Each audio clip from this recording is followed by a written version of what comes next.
caminhar junto nesta noite. Nós estamos visitando a galeria dos heróis da fé. Nós já passamos por bastante deles. E Hebreus capítulo 11, vamos ler versículo 6. Hebreus 11, 6. Diz assim a Bíblia: de fato, sem fé é impossível agradar a Deus, porquanto é necessário que aquele que se aproxima de Deus creia que Ele existe e que se torna galardoador dos que o buscam. Agora, versículo 11. Pela fé também, a própria Sara recebeu poder para ser mãe, não obstante o avançado da sua idade, pois teve por fiel aquele que lhe havia feito a promessa. Por isso, também de aliás, já amortecido, saiu uma posteridade tão numerosa como as estrelas do céu e inumerável como a areia que está no mar. Nós chegamos aqui, Sara. Coisa interessante, eu fiquei pensando aqui que a gente vai seguindo nas pessoas bíblicas que a gente está estudando aqui. E no dia da mulher cheguei em Sara. Não é interessante? Não programei não isso aqui. Chegamos em Sara. Todos conhecem a história da Sara? Gênesis capítulo 15. Gênesis 15. Então passa por uma trajetória onde Deus anima Abrão e lhe promete um filho. Então diz assim, Gênesis 15. Depois destes acontecimentos, veio a palavra do Senhor a Abrão numa visão e disse: não temas, Abrão, eu sou teu escudo, o teu galardão será sobremodo grande. Respondeu Abrão: Senhor Deus, que me haverás de dar se continuo sem filhos, e o herdeiro da minha casa é o Damasceno Eliezer? Disse mais Abrão: a mim não me concedeste descendência, e um servo nascido na minha casa será o meu herdeiro. A isto respondeu logo o Senhor, dizendo: não será esse o teu herdeiro, mas aquele que será gerado de ti será o teu herdeiro. Então conduziu-o até fora e disse: olha para os céus, conta as estrelas, se é que você pode. Ele disse: será assim a tua posteridade. E ele creu no Senhor, e isso lhe foi imputado como justiça. Aqui Abraão com a crise diante de Deus. E ali colocou sua vida diante de Deus, e Deus falou com ele: você não tem descendente, mas minha palavra vai te bastar. Deus começou a tratar uma promessa com Abrão. Depois, lá no Gênesis capítulo 17, versículo 15, diz assim: disse também Deus a Abraão: a Sarai, tua mulher, já não lhe chamarás Sarai, porém Sara. Abençoá-la-ei e dela te darei um filho. Sim, eu a abençoarei e ela se tornará nações. Reis de povos procederão dela. Então se prostrou Abraão, rosto em terra, e se riu. E disse consigo: a um homem de 100 anos há de nascer um filho? Dará à luz Sara com seus 90 anos? O que Abraão fez? que Abraão fez? Riu, deu risada. Fica até imaginando a risadinha de Abraão. Você vai ser pai. Ele, não é possível. Daqui não sai mais nada. E riu.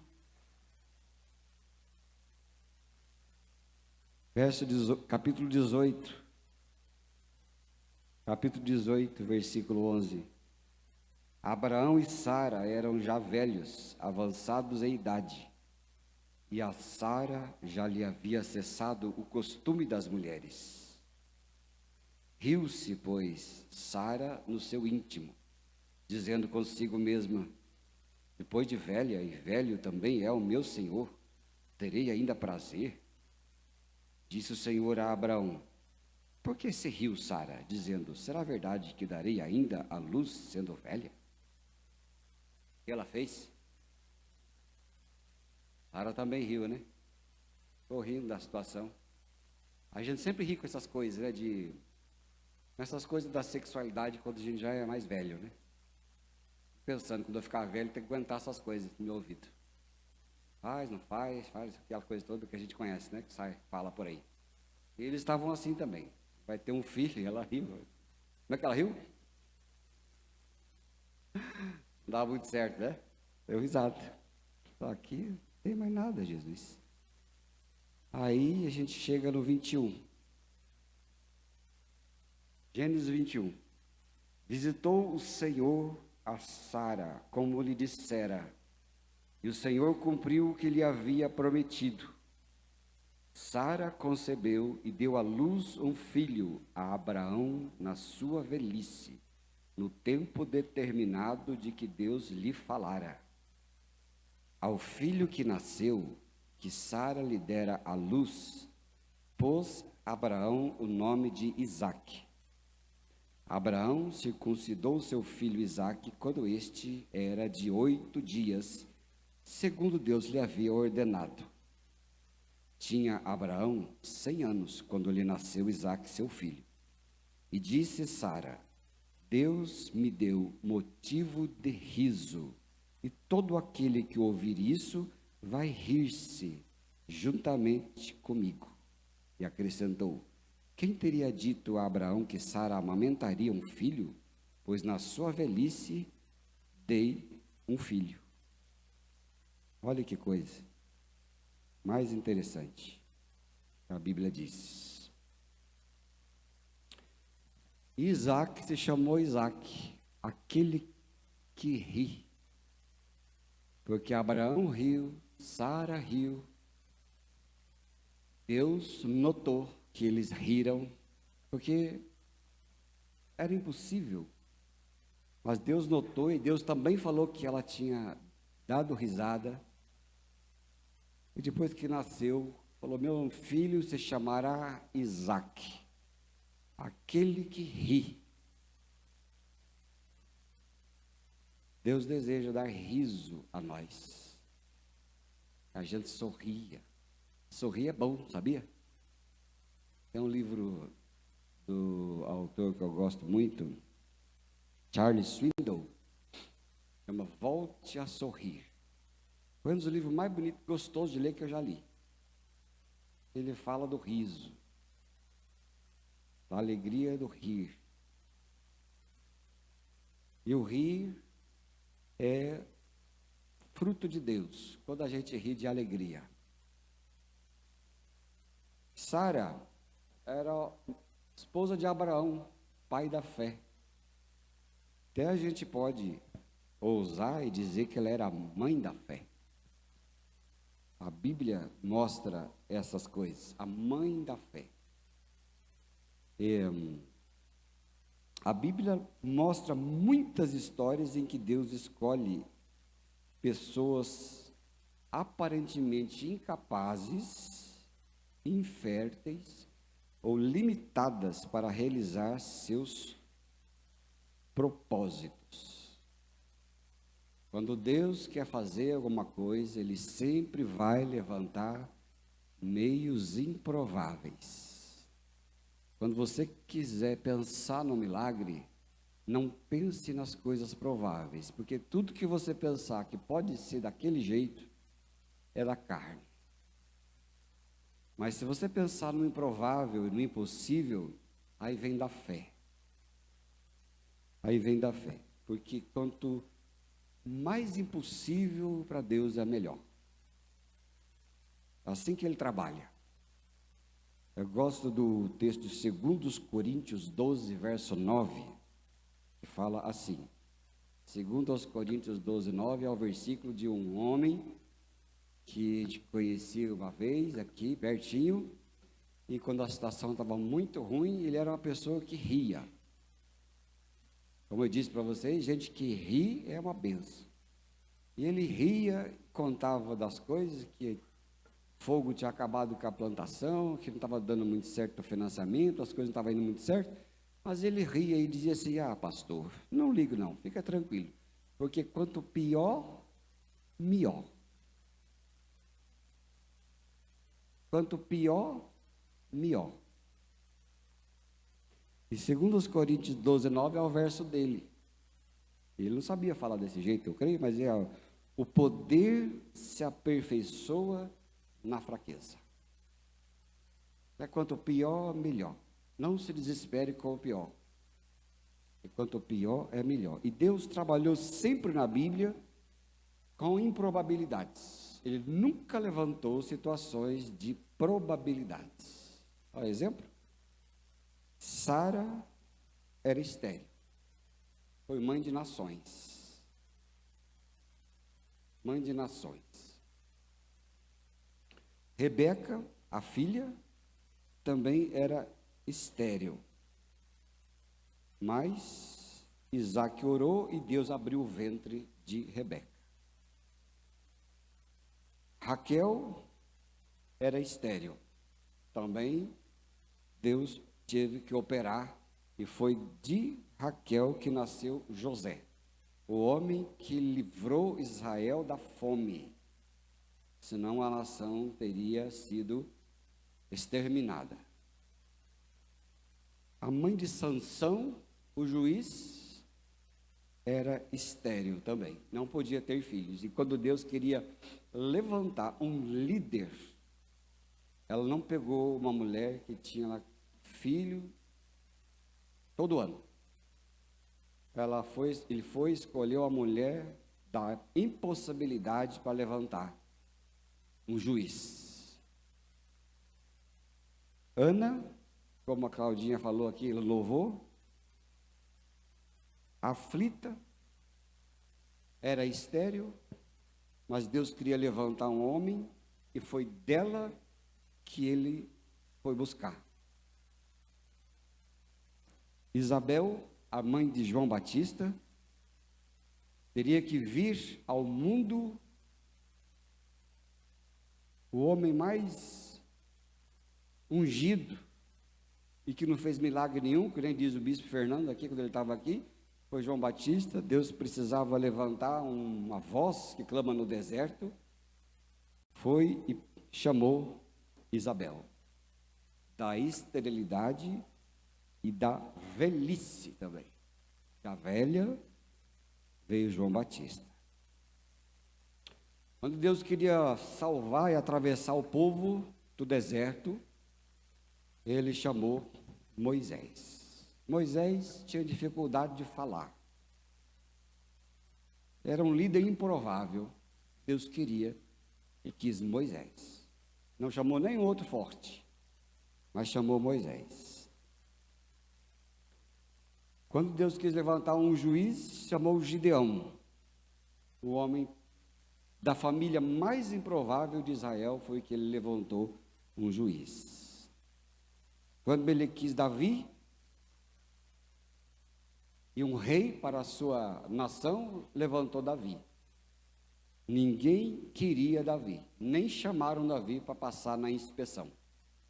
Porque aquilo não poderia ser de jeito nenhum. Podia ser qualquer outro dos irmãos de Davi, mas aquilo não poderia ser.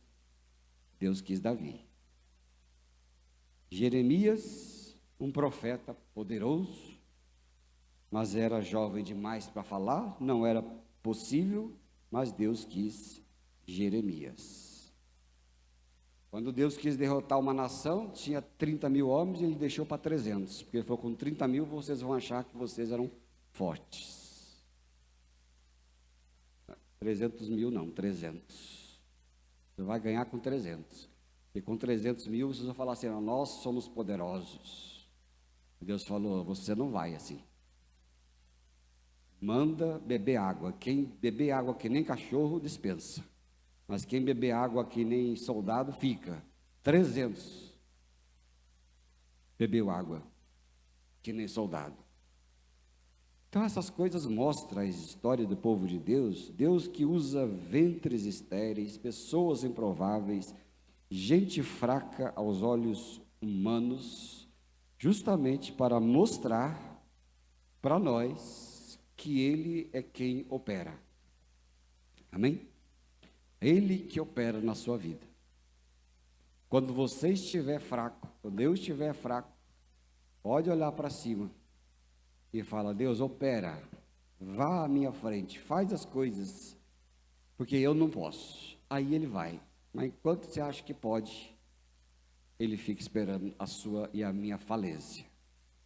Gosto de ver gente que diz assim, pastor do céu, já fiz tudo que podia, agora eu vou entregar para Deus. Eu falo, quem manda ser burro? Fez tudo que podia, agora entrega para Deus. Até o contrário. Entrega tudo para Deus, vê se pode fazer alguma coisinha. Vai lá ainda, para estragar. E geralmente a gente estraga. E quando a gente pensa nos heróis da fé aqui, ele está destacando esse agente. E destaca aqui, especialmente Sara. E a Bíblia mostra que ela não registra só as fraquezas, mas ela registra também a transformação de Sara ao longo do tempo.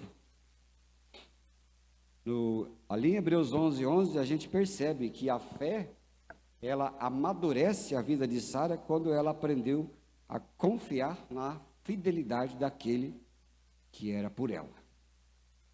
Diz assim, Hebreus 11:11. Pois teve por fiel aquele que lhe havia feito a promessa. Olha, essa é Hebreus explicando Gênesis. Ele está dizendo porque teve por fiel aquele que lhe havia feito a promessa. Ou seja, ela confiou que aquele que fez a promessa ia cumprir a vida dela e do seu marido.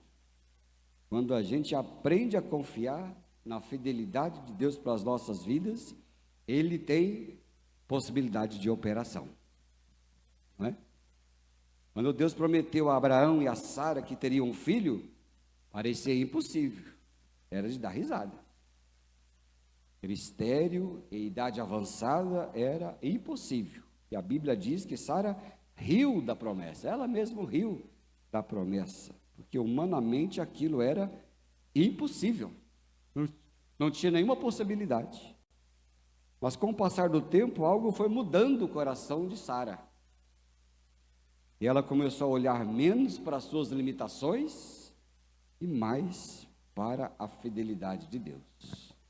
Às vezes é assim que Deus começa a operar nas nossas vidas. Quando você já não passa a olhar mais para as limitações da sua vida e nem das circunstâncias. Quando você cansa de olhar para as coisas que são limitadas, quando você cansa de olhar para si mesmo, quando a gente cansa de olhar para as nossas possibilidades, porque já não vai mais ter jeito, quando você dá risada e você fala assim, só Jesus na causa, a gente não diz? Quando você fala só Jesus na causa, quer dizer o quê? Hein? Pode falar.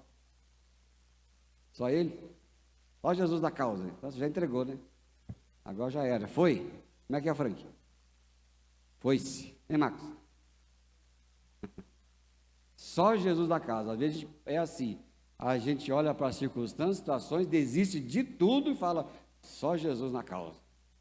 Mas às vezes, quando você fala só Jesus na causa, você para de olhar para as circunstâncias e começa a olhar para Ele, que é Ele que vai para a causa. Aí Ele começa a fazer. Aí Ele começa a operar. Né? Só Jesus na causa. Quando você ouvir alguém dizer assim, olha, fulano está indo para o fundo do poço. Não faz nada não, tem que deixar chegar no fundo do poço. Enquanto não chegar no fundo do poço, ele não para de fazer força para cair. Às vezes é assim que tem que ser. Porque a fé, quando ela está sendo amadurecida, ela não ignora as dificuldades, mas ela decide confiar naquele que é fiel a nós, e nós a ele. Ele é mais fiel a nós do que nós a ele. Aí Sara falou assim, ela, diz a Bíblia que ela teve por fiel. Olha, você tem por fiel aquele que financia a sua vida? O que será? Você tem por fiel aquele que, quando você ora, você crê que ele vai te responder? Sim ou não? Fala assim, eu quero crer. Fala, gente, seja obediente. 1, 2, 3. Eu quero crer. A gente tem que ter por fiel. Quando você ora, termina de orar e diz em nome de Jesus, você tem por fiel aquele que é por você e por mim. Nós não precisamos ficar desconfiando. Muitas vezes as circunstâncias da nossa vida parecem dizer o contrário da nossa fé. E na maioria das vezes, até da promessa de Deus. Porque a fé madura, quando ela vai amadurecendo em nossas vidas, aprende a fazer uma escolha. Confiar mais na fidelidade do nosso Deus do que nas limitações da realidade que nós vemos. E a gente é muito tendente a ver a realidade. Ela apaga a nossa fé. Por isso que é melhor, às vezes, fechar o olho e orar. E quando a gente fecha o olho carnal, a gente abre os olhos espirituais. A maioria das vezes é de olho fechado. Estava falando para o povo lá, teve um encontro aqui de pastores ali, a gente estava comentando que o Charles Spurgeon dizia, a igreja avança de joelhos. Oh, se a gente orasse mais, irmãos e irmãs. Ou se a gente orasse mais, sofreríamos menos. Sabia? Que Deus tenha misericórdia de nós. Falo para começar de mim mesmo. Sara nos ensina aqui que Deus não depende das nossas condições para cumprir sua palavra. Se Ele quiser vivificar a coisa morta, Ele vivifica. Se Ele quiser vivificar situações catastróficas, Ele transforma. É como Ele disse lá para o profeta, Ele olhou para o vale de ossos secos e diz, ossos secos, levante-se. E nos ossos secos começou a sair carne. E começou a reviver o vale de ossos secos. É assim que Ele faz na nossa vida. Por mais que você olhe e vê a desolação, Ele fala, fecha teus olhos que eu vou fazer. É assim que Ele sempre faz. E talvez Deus não tenha prometido para você aquilo que Ele prometeu para Sara, aquele milagre, o mesmo milagre dela. Mas Ele prometeu algo ainda maior. O que é que Ele prometeu? Prometeu caminhar com você todos os dias da sua vida. Amém? O guia, ele fala, eis que eu estou com vocês todos os dias até a consumação dos séculos. Ele está conosco, à direita, à esquerda, à frente, atrás. Ele vai comigo, Ele vai com você, operando, desbaratando, dando confiança, tirando a ansiedade, tirando a angústia, tirando a falta de esperança, devolvendo vida. Ele que vai conosco fazendo isso, é o nosso farol. Não é isso? Tem uma música que acabamos de cantar aqui, que é o nosso farol. Cantamos alguma música aqui, né? O farol, ele vai mostrando. Se você... Uma vez eu estava indo para uma estrada ali para o Imbaú. Eu estava de carro e era de noite. Eu tinha trazido a esposa e a Aninha do encontro aqui, porque a Aninha não estava bem, isso faz 500 anos atrás. E eu voltei para o ministerial, quando eu voltei, uma reta assim grande. E eu no carro sozinho, à noite, de repente eu resolvi apagar o farol para ver o que é que dava. Eu desliguei o farol, vou ver se está muito escuro mesmo. Eu desliguei o farol, mas me deu um desespero, falei, Jesus Cristo, eu liguei já. O breu na frente. Falei, meu pai, o que é isso? Aí eu falei, assim é a nossa vida. Sem Cristo, você apaga o farol e você não enxerga mais nada. Nem mais esperança, nem mais coisa nenhuma, você perde todo o seu horizonte. Mas Ele está conosco todos os dias da nossa vida. Isso Ele prometeu e Ele é fiel para cumprir. Amém? Sara e Abraão andando com Deus. E Deus estava demorando. Como demora? Como demorou? Deus. Demorou tanto que ela pegou um atalho. Ela mandou Abraão tomar Agar para ter um filho. Ela falou, vai que é desse jeito que Deus falou. Porque às vezes a gente faz isso, né? Assim, ó, faz alguma coisa que a gente acha que deve fazer e fala assim, não, vou fazer desse jeito, vai que Deus está mandando fazer assim, né? A gente faz e quebra a cara, depois Deus vem consertando. Mas ela falou, vai, daí foi, concebeu a Ismael. Quando concebeu a Ismael, Deus falou assim, não é possível, não é desse não. Mas não é? Não, não é. Da bobagem que foi feita, vocês viram aquela guerra que está acontecendo lá. Isso aí, ó. Ismael, é a guerra entre Ismael e Isaac. Duas guerras. Dois povos que jamais irão se entender. Mas no capítulo 21, verso 1 e 2, olha só, diz a Bíblia que nós lemos lá, visitou o Senhor a Sara, como dissera, e o Senhor cumpriu o que lhe prometera. Olha, Deus visitou Sara. E aqui, Sara amadurece quando aprende a esperar o tempo de Deus. Ela falou, agora sim, esse é o tempo de Deus. Visitou. Porque entre a promessa e o nascimento de Isaac foram muito tempo. Sara viveu muitos momentos de impaciência, assim como nós. Às vezes nós temos muita impaciência, não temos? Só às vezes ou a maioria das vezes? O que vocês acham? Nós somos pessoas muito impacientes, não somos? Você é impaciente? Muito ou pouco? 0 a 10 da sua paciência, quanto dá? Pode falar aí, você fala para você mesmo. 20? Apareceu até um 20 aí. É impaciente? A gente não tem mais paciência. Paciência é uma coisa de extinção.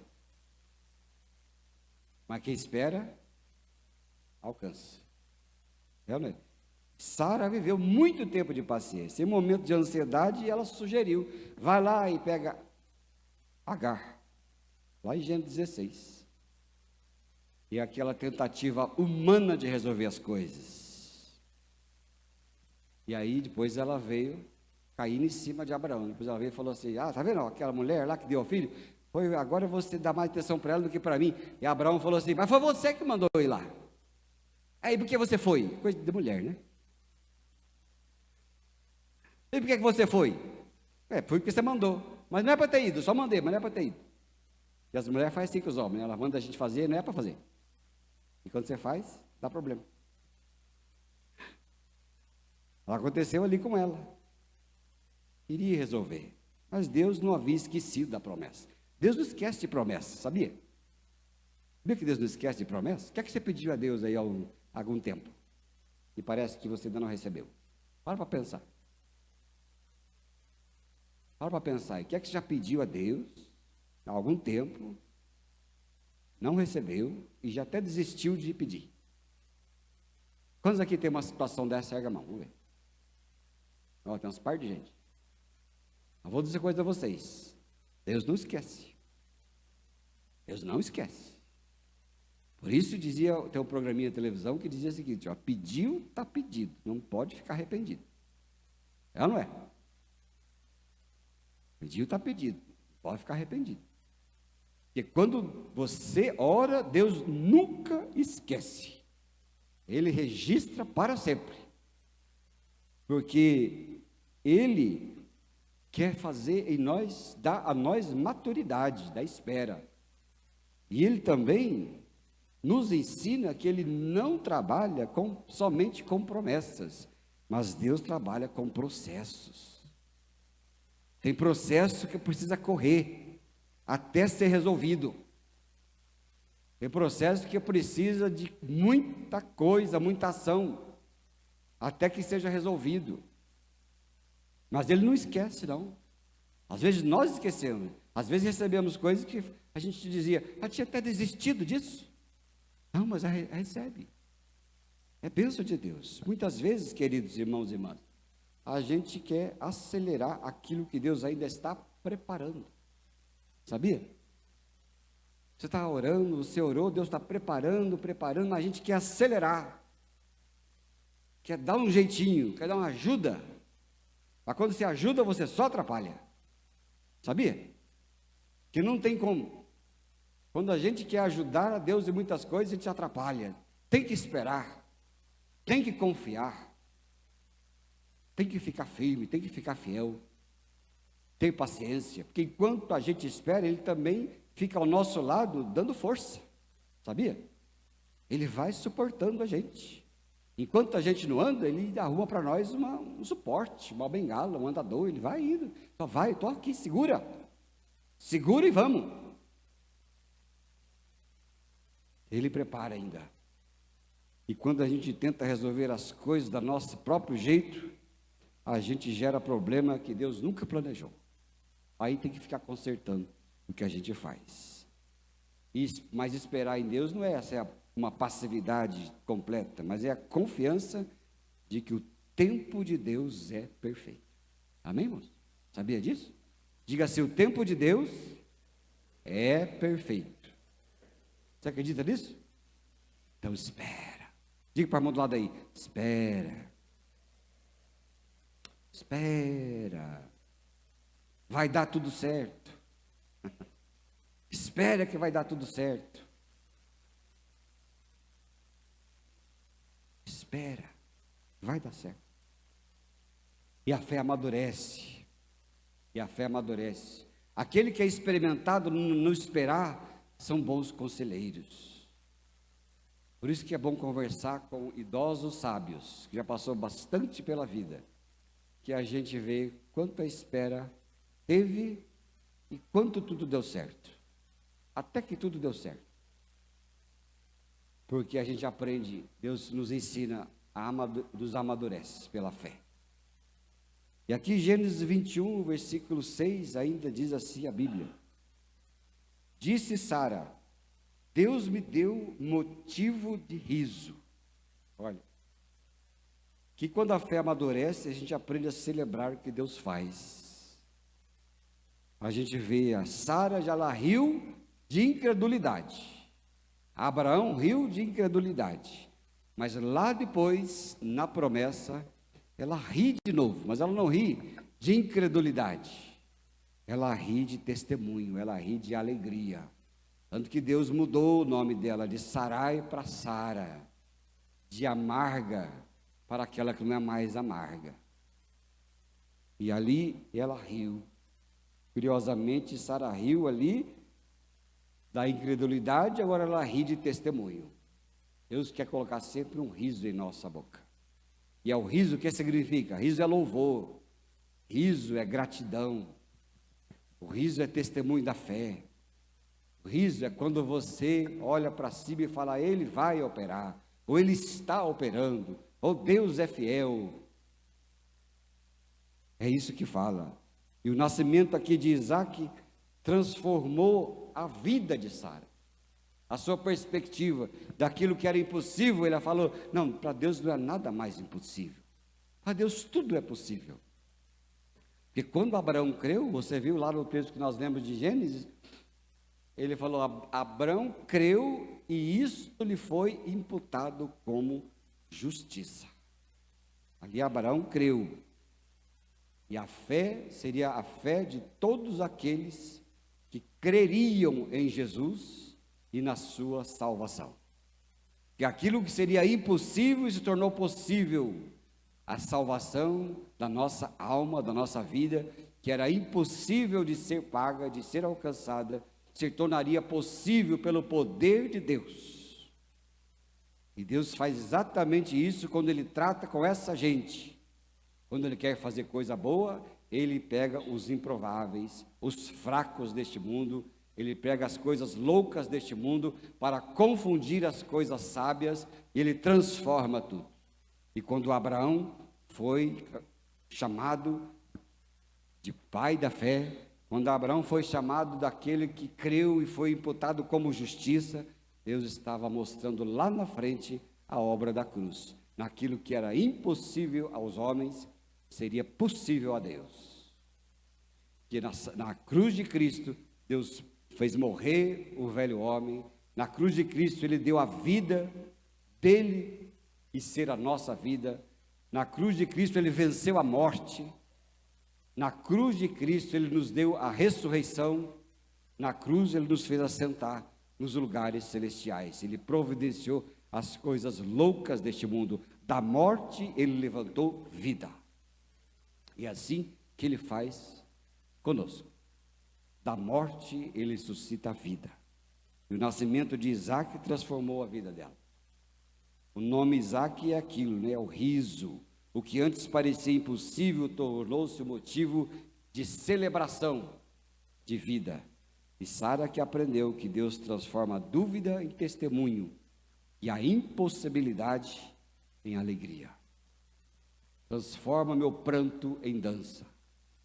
É assim que Ele faz. Ele pega a nossa angústia, nosso choro, Ele transforma em canto e transforma em dança. O crente sempre vai ter o olhar, a perspectiva da alegria, da ressurreição. E sabe, queridos, muitas vezes a gente olha aqui apenas para o que ainda não aconteceu, não é mesmo? Não, mas não aconteceu ainda. Não aconteceu, não aconteceu. Porque a fé, quando ela é madura e vai amadurecendo, aprende a celebrar aquilo que Deus já fez e vai fazer. Não é? Ele vai fazer. Deus tem tudo sob controle. E a gratidão, o riso fortalece a fé e nos ajuda a lembrar que Deus continua sempre agindo. Ele sempre está agindo, sabia? Nesse momento Ele está agindo na sua vida, não é? Às vezes você está pensando tantas coisas que está pensando, mas Ele está agindo. Ele fala, eu sou o Deus da impossibilidade. É assim que você não sabe o que fazer, não sabe quem é, não sabe a quem recorrer, não sabe, não vê possibilidade, mas eu sou o Deus da possibilidade, fica tranquilo. Eu chamo à existência as coisas que não são a ser, diz lá o livro de Romanos. Deus chama à existência as coisas que não existem. Ele simplesmente fala e as coisas acontecem. O Deus, o Criador do universo, Ele fala e acontece. O impossível acontece. Amém, queridos? Na sua vida, na minha vida, o impossível acontece. Falamos aqui no louvor que Deus parou o sol. Diz o cientista que Ele parou a terra, não foi o sol. Mas tanto faz se é a terra, se é o sol. Parou, né? Mas eu fico imaginando o tranco da terra. Para Ele honrar Josué. Onde o sol teve que ficar, a terra, o sol ficou parado. A terra, esse tamanhão de planeta, e gira a 1833 quilômetros por hora. Você não percebe isso. Mas estamos girando. E por causa da oração de um homem, Ele deu um freio na terra. Um cavalinho de pau na terra. Para poder parar e honrar a fé de um homem que ousou crer no poder de Deus. E se você crê, Deus faz o impossível. E Deus faz o possível para honrar a sua fé. Nunca vi um justo mendigar o seu pão. Fui novo, hoje sou velho, nunca vi um justo mendigar o seu pão. Na pobreza. Porque Ele é fiel. Amém, queridos? É fiel. A vida de Sara mostra isso. Ali nessa galeria do Hebreus 11, dos heróis e heroínas da fé, onde aparece Sara, que às vezes lá olhando para Gênesis não damos muita atenção, a gente fica tentado a olhar muito para Abraão, mas Abraão tinha do seu lado Sara, uma mulher preciosa. A fé não é assim, a ausência da fraqueza, não. A fé é uma caminhada de crescimento com Deus. Tem ninguém que já chegou lá. Para a fé não tem diploma. Ninguém vai chegar lá e dizer, ó, aqui, ó, seu diploma de fé. Não tem. A fé é atualização constante. A cada diploma de uma prova, você recebe outra outra atualização, para outro momento da fé. E você vai sendo que fazer as pós-graduação contínuas na vida de fé, porque fé é caminhada, é crescimento com Deus, é confiança. Vamos confiando, confiando, confiando, até que chega um ponto que nada mais é capaz de tirar a nossa sensatez, ou de nos deixar malucos, porque sabemos que Deus está conosco. Sara amadureceu espiritualmente, porque aprendeu lições ao longo da sua vida, e vida longa, a gente não aprende assim não, de vida curta. Esse tempo atrás começou a aparecer os crianças pregando, fazendo uma série de coisas, vocês viram? Criançado pregando, fazendo coisa de coisa, isso não existe. Até existe de vez em quando, de modo muito pontual. Deus usou até uma mula. Mas a fé, ela é contínua. Ela vai, é dia após dia. E Sara teve vida longa, ela tinha quase 100 anos, quando estava aprendendo a confiar em Deus ainda. Abraão tinha 100 anos quando Isaac nasceu, aprendendo a confiar em Deus ainda, e continuou aprendendo. E depois disso ainda teve muitas outras provas. Mais diploma, mais prova. Mas Sara aprendeu aqui 3 coisas: a confiar na fidelidade de Deus, porque ela teve por fiel aquele que prometeu. Sara esperou o tempo de Deus, ainda que tenha errado, mas ela celebrava o agir de Deus da sua vida, com riso. A gente deve rir e dizer: quanto pior, você não viu o que está acontecendo lá, está caindo o mundo. Quanto pior, melhor. Porque Deus se aperfeiçoa na nossa fraqueza. É lá na frente que Deus quer fazer conosco. Amém, irmãos? Vamos aprender com Sara? Vamos aprender com a Sara? Vamos ser chamados também de heróis da fé, heroínas da fé. É o pessoal do louvor aqui, pode vir. Será que Deus vai chamar você de homem da fé, mulher da fé, pai da fé, mãe da fé, jovem da fé? O que será? Ele olha para nós, o que ele diz? Para mim, para você. Quantas coisas você está esperando chegar ainda no tempo de Deus? Parou para pensar? Quantas coisas você ainda está esperando? E às vezes você ri de deboche, mas Deus quer que você sorria de celebração. Amém, irmãos? Celebração. Celebrar o tempo de Deus. Quero orar com você nesta noite, que assim como Abraão e Sara está esperando por muito tempo. Então, para você não fazer que nem Sara, de catar e cutucar e aparecer Ismael, para você celebrar Isaac e não Ismael, vamos orar para Deus nos dar força e caminhar conosco para suportar o tempo da espera. Amém? Feche teus olhos, e você que está esperando, vem aqui ao altar. Vem aqui no altar, que nós vamos orar com você, dizendo: Pai, olha, aqui está o teu filho, tua filha, está esperando há bastante tempo, mas eu sei que o Senhor vai honrar, vai abençoar, vai operar.